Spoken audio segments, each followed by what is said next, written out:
Então, sobre o chamado pastoral, isso aí é muito pessoal, cada um ele vai sentir o desenvolvimento, enfim, vai sentir isso sendo gerado dentro de si, cada um de uma forma diferente. Mas ambos têm algo em comum, o amor por almas. Se essa não for a motivação de alguém que diz ter o chamado, principalmente o chamado pastoral, ele não tem um chamado de verdade. Agora eu costumo dizer para os obreiros que nós treinamos aqui, esse aí não ouviu o seu nome, esse aí ouviu um psil e achou que foi com ele. Ele não tem, de fato, a vocação. Ele pode ser um bom gestor, ele pode ser trabalhar muito bem com gente, enfim, um bom administrador, mas o chamado em si ele não vai ter. E esse desenvolvimento do chamado na minha vida, eu acredito que ele se deu ainda muito novo, quando começamos a trabalhar com ministérios, com grupos, aquela preocupação de, poxa, fulano não veio, poxa, mas fulano está desanimado. E isso faz parte de todo crente que ama almas, ama vidas. Porém, em um determinado momento, isso começou a mudar um pouco. E isso foi desenvolvendo, quanto que eu me tornei presbítero, né? Houve um chamado para a minha vida por parte para servir como presbítero. O pastor Antônio de Assis me consagrou ao presbitério. Antes eu fui consagrado ao diaconato na Brasa Viva, o pastor Demilson, logo após o meu casamento. Mas como presbítero ali nós iniciamos um trabalho com adolescentes que se desviaram, que pararam de caminhar, e nós recomeçamos o trabalho ali, pegamos dois jovens apenas que tinha, que é o evangelista Andrei, o esposo da diaconisa Daniele, e a irmã dele, a Gabriele, foram os dois que tinham nesse grupo de adolescentes, e outros adolescentes que haviam se afastado. Nós começamos a ir na casa de um por um. Infelizmente, nós não conseguimos resgatar todos. Tivemos histórico de um adolescente que infelizmente veio a falecer, enfim, coisas dessa vida, né, de quem se acostuma a viver longe de Deus. E ali as coisas foram se desenvolvendo e a gente começou a ver com uma amplitude um pouco maior esse cuidado de pessoas, o cuidado de almas, até o ponto que, servindo ao Senhor com o pastor David, na então Assembleia de Deus Ministério Palavra de Paz, eu fui consagrado a pastor. E na minha mente eu cheguei na onde eu deveria chegar, né? Como pastor, estava ali auxiliando o pastor David. Nós tínhamos um projeto de crescimento grande. Eu falo tínhamos, irmãos, porque eu, como pastor auxiliar, eu tinha que encarar o projeto do meu pastor como meu. Então, por isso que eu falo dessa forma, tínhamos um projeto grande, porque o projeto que ele apresentava era o projeto que eu trabalhava junto com ele, em prol dele, tendo a mesma visão, buscando as mesmas coisas, se empenhando da forma que eu podia me empenhar. Enfim, esse chamado pastoral ele ficou mais acurado ali. E quando veio acontecer a questão da emancipação, aí nós passamos a ter um entendimento da proporção disso tudo de uma maneira real. Porque você ser pastor auxiliar é uma coisa. O pastor David teve muita paciência comigo. Ele teve muita paciência para me ensinar muitas coisas. Ele, como um recém-pastor também, um pastor novo, ele teve essa paciência, enfim, me orientou, me ensinou muita coisa. E eu sou muito grato a ele por isso, mas eu também sou grato a Deus, porque depois disso me deu as experiências que eu ainda preciso, né? Nessa caminhada, pois só quando você está à frente da obra, onde o peso de fato está sobre você, que você tem uma dimensão real do que é a vida pastoral. Eu lembro bem de uma brincadeira que o pastor Carlos Magno, aquela brincadeira bem séria, eu falo isso de forma descontraída, que no momento da emancipação, o pastor Carlos Magno, ele fez uma pergunta para a igreja, né? E deu aquela olhada para mim assim de lado, e falou: eu queria entender o que passa na cabeça de alguém para querer ser pastor de igreja. Eu acho que essa pessoa não está bem ou ela não sabe o que vai enfrentar. Aí deu aquela olhada para mim assim. E eu lembro bem dessa fala, porque hoje eu entendo o porquê dele fazer esse comentário no momento ali da sua oportunidade no dia da emancipação. Porque, irmãos, a luta é muito grande. A gente passa a viver coisas que a gente, em situações normais, nós não nos permitiríamos viver. Eu sempre tive em mente de ser uma pessoa autônoma na minha vida profissional, enfim, e a partir do momento que você vai se aprofundando, as coisas vão tomando uma proporção que você vai sendo cada vez mais exigido. E quando você coloca o coração de verdade na obra, você tem que entender que não são só coisas boas que acontecem, não. Na verdade, para que as coisas boas aconteçam, você tem que superar muitos desafios, passar por muitas dificuldades. E o chamado ele é aprovado nessas horas, porque quem não tem chamado, quem quer apenas viver o status de ser pastor, presidente, de estar à frente de um povo, no momento onde ele é aprovado, onde a sua família é aprovada, muita gente não aguenta e muita gente acaba se afastando, largando mão, abrindo mão das ofertas. Em uma pesquisa recente que eu fiz, um dos maiores índices de frustração dos pastores se dá por causa dos relacionamentos. A traição, quebra de aliança, quebra de confiança. E muitos não aguentam, não suportam essa pressão, porque isso reflete dentro da família, reflete na vida pessoal de uma maneira muito pesada. Mas a gente entende que quem chamou a gente, ele é fiel e poderoso para nos fazer superar todas essas dificuldades. Então, meu chamado começou dessa forma. E hoje eu entendo que o meu chamado não é só meu, porque aquele que entende que o chamado é só dele, ele tem uma grande dificuldade para poder caminhar. O chamado é da minha casa, da minha família, é da minha esposa. E eu louvo a Deus por isso, porque ela é uma das principais mantenedoras abaixo de Deus do meu ministério, do nosso ministério.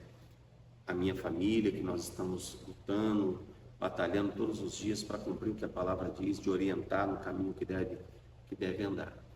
Então, com relação ao aflorar do chamado, esse é um pouco da história de como isso começou a acontecer. Os desafios, eles são constantes, né?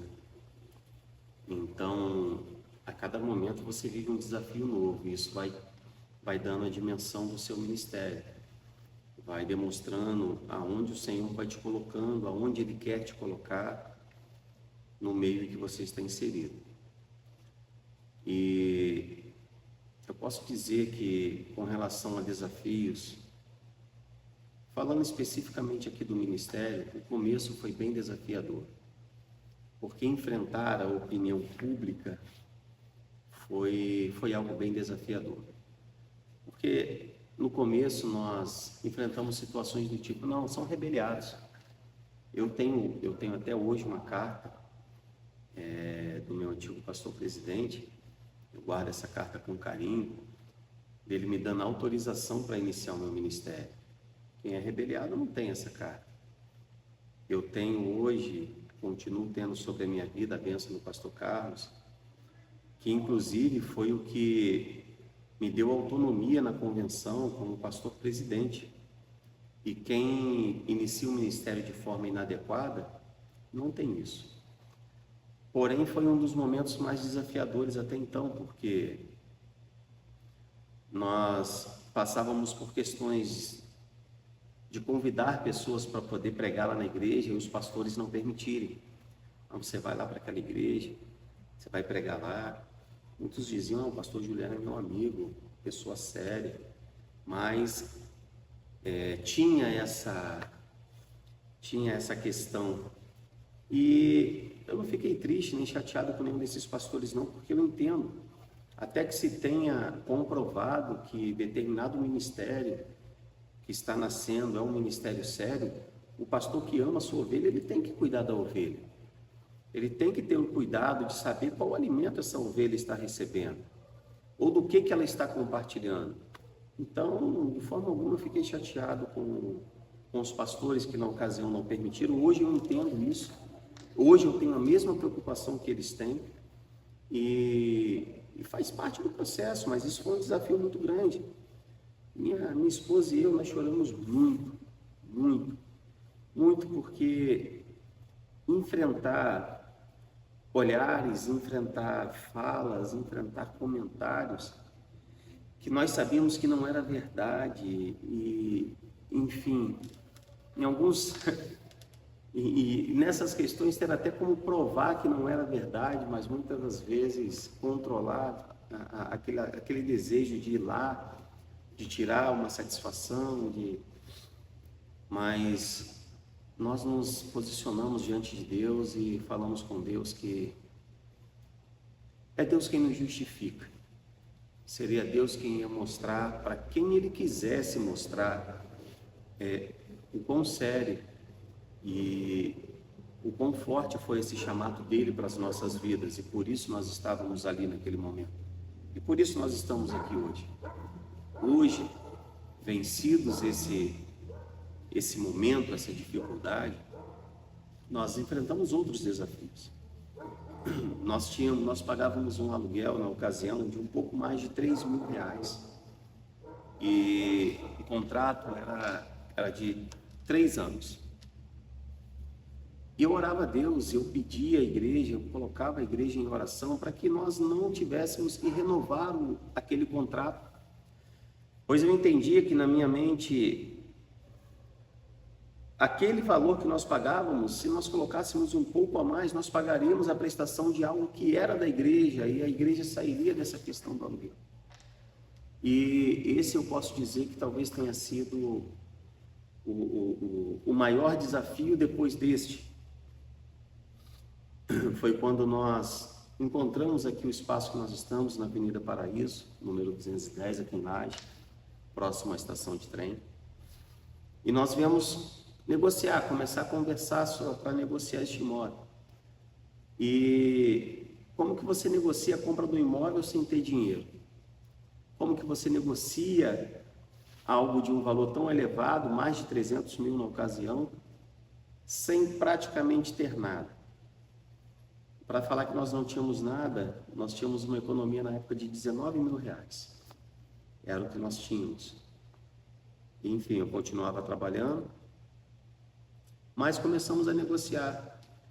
E foi feito um contrato, foi feita uma análise, foi feita uma proposta de forma de pagamento para o antigo proprietário, o Bispo Valdir, que na ocasião, ele, por enfrentar problemas na trajetória dele, com a venda de imóvel, do imóvel e tal, ele me relatou que ele não queria mais vender, fazer negócios com outros pastores na ocasião. Se ele tivesse que vender, que seria para pessoa física, enfim. Ele tinha lá as justificativas dele, obviamente que a gente respeitava, mas nós nos interessamos pelo imóvel. E algo interessante aconteceu, e daqui, irmãos, vai um breve testemunho, que é uma das comprovações de que Deus está neste lugar e que o nosso chamado não foi algo inventado pela cabeça de homens ou coisa do tipo. O Bispo Valdir, em uma das conversas que nós tivemos, ele começou a perguntar sobre a minha família. Pouco antes de nós fecharmos o contrato ali, ele me pediu uma entrada mais alta, eu não tinha. Eu me propus a dar metade daquele valor de entrada, então eu tive que pegar um empréstimo pessoal para completar aquele valor. E quando estávamos prestes a fechar o contrato, para adquirirmos esse imóvel, que hoje é da igreja, graças a Deus, nós pagamos esta prestação mensalmente ainda.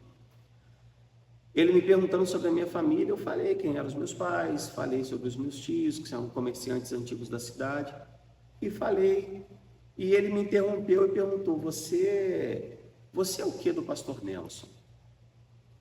Eu falei: o pastor Nelson, ele era meu avô. Pastor Nelson, a camisa Floripa, meus avós. Aí ele deu uma leve batidinha na mesa, gesticulando, falou: poxa vida, agora eu entendi. Eu fiquei sem entender com a fala dele, mas esperei ele completar. Ele falou: agora eu entendi o porquê que Deus abriu meu coração para negociar contigo. E de fato abriu, irmãos, porque ele não nos pediu fiador, ele aceitou a forma de pagamento que nós podíamos pagar na ocasião, ele aceitou a entrada que eu propus, enfim, da maneira mais aberta possível, confiando muito na nossa palavra, na minha palavra. E nessa hora ele falou assim: agora eu entendi por que Deus abriu meu coração para negociar contigo. Porque eu já tinha colocado em mente que eu não faria mais negócios neste formato. Aí eu falei: mas por quê? Aí ele falou assim: olha, se eu me tornei pastor, se eu tive uma caminhada um pouco mais aguda dentro do Evangelho, ou seja, se eu me tornei pastor, foi por causa do seu avô, o pastor Nelson. Porque eu ainda congregava na Congregacional de Paracambi. Isso foi a Congregacional de Paracambi que ele me falou. Não me recordo. E eu comecei a fazer o seminário, passou-se um tempo, eu fui enviado para missões no interior do estado de Minas Gerais. E não tinha curso à distância, EAD, não tinha essas coisas. E o seu avô foi na direção do Seminário Unido, lá embaixo, lá no Rio, pedir autorização para ele cuidar dos meus estudos enquanto eu estava no campo missionário. E o seu avô, ele datilografava as matérias para mim, a prova, preparava a prova, tudo, me mandava via correio, confiando que eu não ia colar, que eu ia agir da maneira certa, e eu mandava para ele poder corrigir e me avaliar. E ele confiou em mim, e por isso eu consegui concluir o curso de teologia, e por causa dessa atitude do seu avô, eu pude ser consagrado a pastor. E hoje eu entendo por que Deus abriu meu coração para negociar contigo. Porque chegou o tempo de você colher uma semente que o seu avô plantou na minha vida. E aquilo dali me deu uma alegria muito grande, um orgulho muito grande, porque se cumpre a palavra de Deus, que a bênção dos filhos, sobre os filhos, elas vão de se tornar realidade para aqueles que servem ao Senhor com o coração verdadeiro, com o coração aberto. E esse entendimento me deu mais alegria ainda e mais certeza de que nós estávamos trilhando um caminho que o Senhor havia preparado por nós, para nós. E não havia preparado agora, Ele já havia preparado lá atrás, já na pessoa do meu avô, já trilhando um caminho para um neto dele. Olha, eu não sou a primeira geração, sou a segunda geração do meu avô. Os meus tios, a minha mãe, ainda não estão servindo ao Senhor, mas o Senhor colocou em mim essa responsabilidade. E eu entendo que nós estamos procurando cumprir esse chamado, essa responsabilidade, da maneira que a palavra nos orienta, com fidelidade, com dignidade, fazendo o que agrada ao Senhor. Então, esse é um pouco dessa parte dessa história também que, enfim, que nos motiva a olhar e ver que a gente está dando continuidade à história de alguém que, na minha vida, pelo menos, foi tão importante. E quando eu vejo alunos do meu avô, que hoje são pastores, que já estudaram com ele, e recentemente o pastor Isiel veio pregar aqui no meu aniversário, e ele falou: poxa, eu preguei no aniversário do seu avô, no seminário que o seu avô lecionava, e hoje eu estou tendo a oportunidade de pregar lá na igreja que o seu avô lecionava, que o seu avô pastoreava. Hoje eu estou tendo a oportunidade de pregar na igreja que o neto do saudoso pastor Neto pastoreia, vendo que o Senhor preparou um caminho para ele seguir similar. E eu louvo a Deus por isso. Claro que hoje nós temos a nossa visão ministerial que o Senhor nos deu, o nosso propósito que é dado pelo Senhor, e nós estamos caminhando firmes dentro dessa visão que o Senhor nos colocou. E dando continuidade a um legado e criando o nosso legado. E assim nós vamos fazendo a obra de Deus. Sendo bem claro, bem direto. Se não houver o chamado, se não houver a convicção e a certeza disso, não comece. Para que você comece bem, não tire algo da tua cabeça, não por causa da revolta com uma liderança ou por um problema que você viveu no ministério. Você não alimente algo na sua cabeça dizendo, não, eu vou ser pastor, vou liderar um rebanho, porque eu acho que do meu jeito é o melhor, e eu vou estar fazendo ali algo que eu sei que vai ser Deus. Entenda o seguinte, se aquele pastor ele não está agindo em conformidade com a palavra de Deus, hoje você tem a liberdade de buscar um outro aprisco, um outro rebanho. Mas não entre pelo lado de querer se tornar uma liderança, porque isso pode ser muitas das vezes um sinal de vaidade que você não está sabendo reprimir. E para que seja validado de fato essa sua intenção, muitas coisas precisam acontecer. Não basta só dizer que Deus te chamou, não basta só dizer que Deus te direcionou. Você precisa ter a bênção do seu pastor, você precisa ter a autorização dele. É uma série de fatores que muitos hoje vão relativizar, vão dizer que não é bem por aí, mas para que as coisas aconteçam de um jeito certo, entenda, queridos, Deus não vai colocar a mão dele em um local onde não tem a aprovação dele.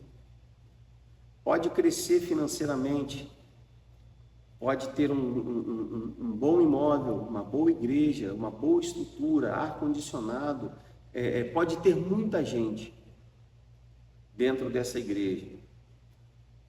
E entenda, Deus pode até abençoar pessoas manifestando a sua graça por amor àquelas pessoas.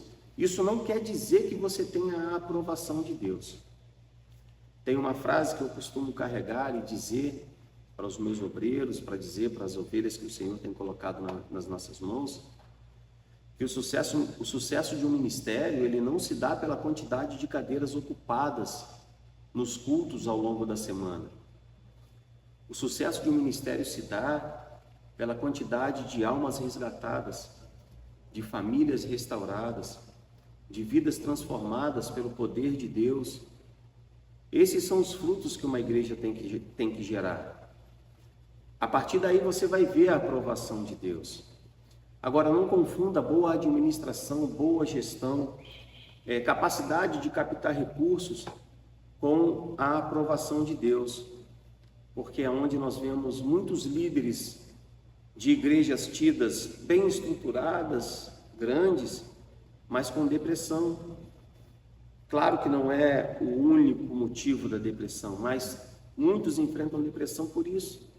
Porque na hora que chega mesmo o peso de cuidar de vidas, o peso espiritual, as pressões que são vividas, que vai muito além de estruturar um local, enfim, de criar um ambiente, na hora que esse peso chega, e esse peso não é algo que vem, que vai, ele é algo que simplesmente você tem que aprender a viver com ele, que é o peso da responsabilidade de cuidar de vidas. Tiago 3, se não me falha a memória, o verso 1 vai dizer: muitos de vós não desejais ser mestres e doutores. No final o texto vai dizer: porque vocês receberão um mais duro juízo. Ou seja, o juízo para aqueles que querem estar à frente, ele vai ser maior, ele vai ser mais pesado. Então não se deixe levar pela emoção, ou, enfim, por uma vaidade. Se tiver que acontecer, que aconteça do jeito certo, para que a bênção de Deus se mantenha sobre a sua vida. Porque não tem um ministério saudável sem a mão do Senhor, sem a bênção de Deus. Não vai haver saúde espiritual, saúde para a sua alma, se Deus de fato não se fizer presente. E muitos confundem achando que Deus está presente porque teve um culto abençoado. Porque naquele culto ali, provavelmente vão ter algumas pessoas que dobram seus joelhos, que amam a Deus, têm intimidade com Deus. E a graça de Deus vai se revelar, o poder de Deus vai se manifestar por amor de almas, por amor dessas vidas. Mas aquilo que deve ser prestado como contas da liderança daquele lugar para Deus, disso não tem como fugir. Desse peso não tem como fugir. Então, o conselho que eu dou é, se tiver que acontecer, que aconteça do jeito certo, da forma correta. Porque acontecendo do jeito certo, da forma correta, os desafios são grandes, que dirá se não for por esse caminho. Então, para você que tem esse desejo, faça do jeito correto, para que você nem a sua família sofram posteriormente. O aniversário do templo no ano de 2024 vai acontecer dias 24, 25, 26 e 27 de outubro agora, desse mês. E estarão conosco a pastora Marta Pompeu, o pastor Lauri Franco Vilas Boas, o pastor Otinel de Andrade. Eu estarei ministrando também no domingo. A nossa igreja de Seropédica vai estar conosco no domingo à noite, pois também será o dia da consagração de obreiros. E nós estaremos completando 8 anos. 8 anos de uma caminhada onde nós podemos ver de maneira nítida a mão de Deus, o agir de Deus em nosso favor, o cuidado de Deus em nosso favor. Aqui o Senhor tem abençoado vidas, o Senhor tem restaurado famílias, aqui o Senhor tem resgatado almas, aqui o Senhor tem feito coisas grandes. E nós temos a cada dia experimentado esse agir de Deus. Nós só temos a agradecer ao Senhor. Hoje, vivendo de uma maneira mais intensa, de tempo integral no ministério pastoral, mergulhando de cabeça como nunca havia feito, nós podemos experimentar de uma maneira diferenciada o agir de Deus. E você é nosso convidado para estar conosco nesses dias. Toda uma estrutura está sendo preparada, nós estamos trabalhando para oferecer uma linda festa ao nosso Deus. E quero muito que você faça parte desses dias especiais conosco. Dias 24, 25, 26 e 27. De quinta a domingo. Sempre a partir das 19 horas. Na Avenida Paraíso, número 210, Lages, próximo à praça, próximo ao Macrozão ou à estação de Lages, para te dar um ponto de referência bem conhecido. É logo em frente à praça. Então, super fácil de chegar, o acesso bem tranquilo e a sua presença se fará muito importante. Amém? Sinta-se convidado a estar conosco. Vamos lá. Eu gosto muito de um texto que eu lembro que o meu avô, ele fez uma brincadeira com os membros na Igreja Batista. A Igreja Batista é renovada, hoje está com o pastor Maeli. Após o pastor Nelson, meu avô, faleceu, o pastor Maeli assumiu e ele está lá até hoje. Eu gosto muito desse texto. Ele fez a seguinte brincadeira: aonde na Bíblia está o texto tal? Na época não tinha internet, não tinha tantos recursos para procurar, os crentes tinham que procurar na Bíblia. E eu lembro dele recitando esse versículo posteriormente, 1 Coríntios 14, 40. Mas faça-se tudo decentemente e com ordem. E esse é um versículo que desde a minha infância me norteia na minha caminhada no Evangelho. Eu entendo que desde o princípio Deus estipulou uma formatação, uma regra para que a adoração do povo fosse aceita. Quando Jesus veio, essas regras elas não terminaram. Ele apenas, com a sua autoridade, ele deu início a uma nova dispensação e estabeleceu um novo formato de adoração, onde não é mais necessário cumprir coisas que no tabernáculo eram necessárias, que no antigo templo era necessário. Mas hoje, para a nossa adoração ser aceita, nós precisamos estar em conformidade com aquilo que o Senhor Jesus nos orientou. Evangelho de João, capítulo 4, versículos 23 e 24, que é onde fala que o verdadeiro adorador, ele vai adorar o Pai em espírito e em verdade. para adorar em espírito, irmãos. É a nossa ligação com Ele. O nosso espírito almeja, a nossa alma almeja por esse contato com Deus. Esse contato precisa ser constante, ele precisa ser a todo tempo. Nós temos que viver integralmente a nossa vida para Deus. E à medida que nós vamos crescendo nessa intimidade, nos aprofundando mais nesse mundo espiritual, mais prazeroso se torna, menos sentido faz as coisas do mundo. E eu entendo que todos nós precisamos chegar nesse nível de entrega, nesse nível de profundidade com Deus. E a verdade, queridos, ela é clara. A verdade é que não tem como servir a dois senhores. Ou nós servimos a Deus, ou nós não servimos. Então, para que a sua adoração, a minha adoração, seja recebida por Ele, tem que ser em espírito e em verdade. Para toda a família, lugar seguro.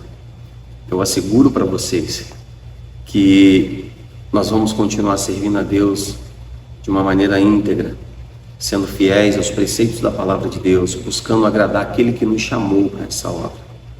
E eu tenho muito orgulho de cada um de vocês, desde aqueles que chegaram conosco no primeiro culto lá, onde só tinha a nossa família adorando, porque a igreja começou, minha esposa, minha filha Ana Júlia, a Gabriela estava no forninho, e a minha irmã Juliana, hoje diaconisa aqui da igreja. A igreja começou com nós 4, e no culto à noite chegou mais alguns familiares, meu sogro, minha sogra, já tivemos o primeiro visitante, enfim, e hoje nós estamos aqui para a glória de Deus, com esse rebanho que só tem crescido. E para vocês eu asseguro isso, que nós vamos continuar buscando ser fiéis ao Senhor. E que aqui, na Assembleia de Deus, Ministério Lugar Seguro, você tem um lugar para poder adorar ao Senhor, buscar ao Senhor, para poder se entregar a Deus de uma maneira total, de uma maneira íntegra. Aqui nós buscamos fazer o que agrada ao Senhor. Claro que nós temos muito o que aprender. Nossa caminhada está apenas começando. Mas eu te convido a fazer parte dessa caminhada conosco e experimentar as coisas que o Senhor tem nos permitido experimentar. Então, para finalizar, uma frase que nós usamos muito aqui, eu vou falar ela já já, mas eu digo uma coisa: viva para Deus, porque Jesus está muito perto de voltar. Viva de verdade para o Senhor. Não se deixe embaraçar com as coisas dessa vida. Não se deixe levar por aquilo que o homem pode te oferecer, porque isso tudo é passageiro. A nossa vida aqui é passageira. A eternidade com Cristo é logo ali. Nós precisamos viver uma vida de verdade entregue para o nosso Deus. Então, por mais que te prometam, por mais que te ofertem coisas jamais substituirão a presença de Deus. E uma frase que eu costumo dizer, e tanto eu como a missionária Beatriz, a nossa família, a família Lugar Seguro, Deus tem um lugar seguro para a sua vida. Se você quiser conhecer esse lugar, nós estamos aqui. Que Deus te abençoe, que Deus te guarde, guarde a tua casa, a tua família. Deus abençoe nosso Paracambi, Deus abençoe as nossas famílias em nome de Jesus. Amém?